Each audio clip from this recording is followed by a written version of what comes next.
Baik pemirsa, kita akan lanjutkan kembali perbincangan bersama dengan Bapak Arya Santoso, pengamat pasar modal, untuk membahas tadi emiten update. Ada dua hal yang terkena kaitannya dengan dugaan kasus korupsi di perusahaan BUMN Karya. Tadi sudah diulas, Waskita Karya justru dengan adanya kondisi seperti ini, aksi-aksi bersih yang dilakukan oleh pemerintah seharusnya juga mendapatkan apresiasi yang juga positif. Karena dari sisi tadi adanya pembayaran hutang juga yang sudah dilakukan oleh pemerintah untuk BUMN Karya seperti Waskita Karya. Tadi sudah direkomendasikan oleh Pak Arya Santoso, buy on weekends untuk Waskita Karya paling tidak sampai dengan akhir tahun.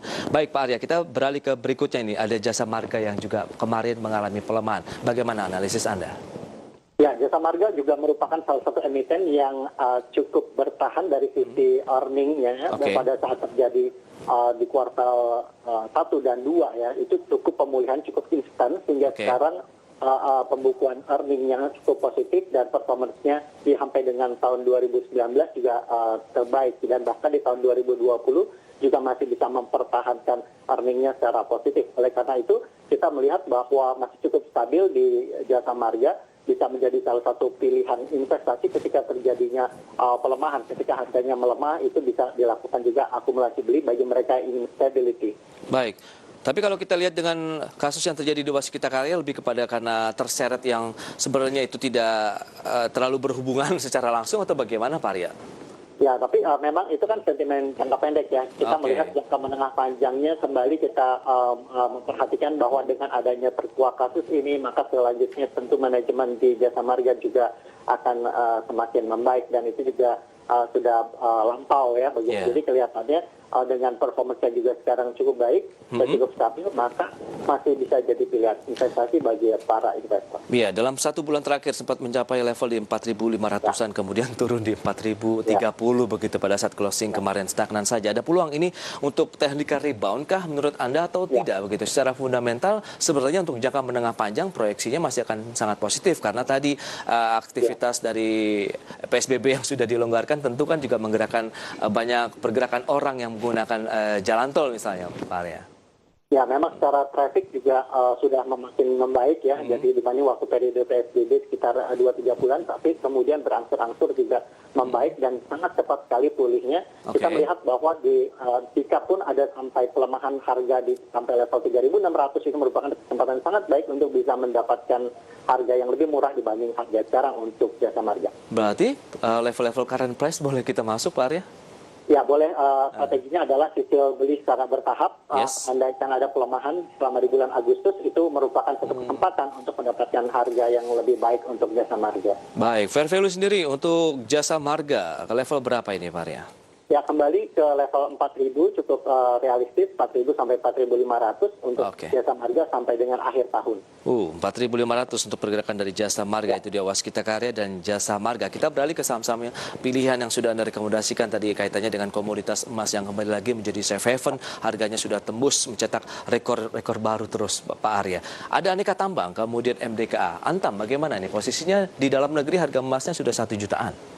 Ya, oleh karena itu sementara ini akan menjadi satu sentimen yang cukup baik. Kita melihat bahwa kenaikan harga emas itu berdampak langsung bagi para emiten yang memproduksi emas. Kita melihat juga Antam juga ada ferronikelnya, dan permintaan nikel juga akan membaik begitu, dan oleh karena itu menjadi sentimen positif bagi Antam. Untuk MDKA masih ada growth story untuk beberapa tahun ke depan, sekitar 2 tahun ke depan kapasitinya juga akan membesar. Oleh karena itu masih ada ruang untuk kenaikan lanjutan. Masih ada ruang lagi, Pak Arya. Dalam 3 bulan terakhir trennya naik terus loh. Ya, betul. Oleh karena itu nanti pada saat ada pelemahan harga di bulan Agustus, itu juga bisa menjadi satu kesempatan untuk cicil beli.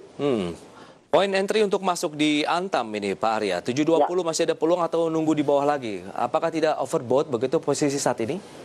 Ya, kondisi ini memang secara teknis kita melihat bahwa ada kondisi overbought, tetapi bisa diperhatikan pada saat pelemahan sampai di bawah 700, di kisaran 650, itu kesempatan yang cukup baik untuk bisa mendapat harga yang lebih murah dibandingkan harga sekarang. Oh, berarti buy on weakness ya sebaiknya ya? Ada pelemahan baru kita bisa cicil beli begitu, Antam. Dengan peluang kemana resisten atau gain yang bisa didapatkan? Untuk Antam masih ada upside lanjutan, diperkirakan sampai ke level 800 atau bahkan sampai 830. Secara fundamental masih oke, berarti untuk Antam juga karena didukung oleh juga kenaikan harga komoditasnya ya Pak Arya ya? Ya, karena kita melihat Oke. prospek kinerja sampai saat ini memang belum terlalu mengembirakan, tetapi dengan didukung sentimen harga emas, maka pada saat ke depan itu akan membaik. Baik, itu dia untuk Antam. Masih ada MDKA Pak Arya, tapi sudah pukul 9 waktu Indonesia Barat Ya. saatnya. Kita akan sampaikan terlebih dahulu untuk pembukaan market hari ini. Dan pemirsa, indeks harga saham gabungan hari ini dibuka di zona negatif. Melemah 0,26% di level 5.105,97. Selengkapnya bisa Anda saksikan di layar televisi Anda. Itu dia untuk pergerakan indeks harga saham gabungan pada pembukaan hari ini dengan saham-saham yang mengalami penguatan sekitar 89 saham, adapun saham-saham yang mengalami pelemahan sekitar 50 saham. Pak Arya, kita akan ulas terlebih dahulu untuk pembukaan market hari ini. Pelemahan masih berlanjut, begitu 5.100 lagi-lagi menjadi level krusial dari pergerakan IHSG. Ya, kita melihat bahwa memang sentimen dari bursa global dari Amerika juga masih menekan, bagaimana ETF Indonesia juga sempat ditutup di zona merah. Oke. Sementara ini, oleh karena itu memang tidak terlalu dalam ya, di 0,22% sekarang negatifnya, tetapi ini karena ada juga sentimen dari bursa Asia yang menahan tekanan jual dari indeks harga saham gabungan. Sementara ini kita perkirakan akan terjadi penguatan sampai siang nanti. Baik, itu dia untuk pergerakan indeks harga saham gabungan. MDKA, bagaimana? Kalau kita lihat MDKA sempat masuk dalam deretan top gainer. Sebenarnya ada PSAB juga kalau kita bicara dengan emas, dan hari ini juga masuk dalam deretan top gainer, tapi Anda tidak rekomendasikan. MDKA dulu ini Pak Arya, bagaimana? Ya, untuk MDKA ada growth story ya, jadi 1-2 tahun ke depan akan lebih berkembang capacity-nya, dan oleh karena itu cukup positif, walaupun kalau terlihat kondisi sekarang memang kelihatannya agak cukup mahal, tetapi sentimen dari penguatan harga emas masih terus mendukung penguatan dari MDKA. Strateginya sama dengan Antam, buy on weakness? Ya, bisa buy on weakness atau riding bagi mereka yang sudah punya. Sekarang masih ada penguatan. Kita memperhatikan bahwa di level 1.800 itu merupakan area support jangka pendek. 1.800 dengan resisten ke berapa untuk MDKA?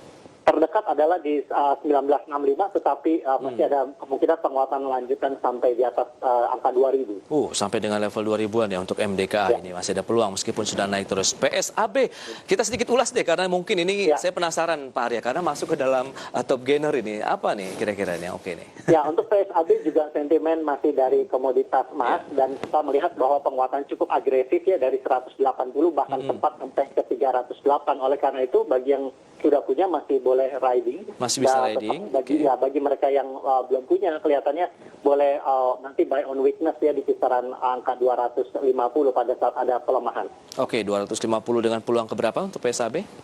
Peluangnya masih sampai ke 310, perkiraan masih kembali menguji resisten di 308. Baik, itu dia untuk pergerakan dari PSAB, MDKA, dan juga Antam ya. Baik, Pak Arya, kita akan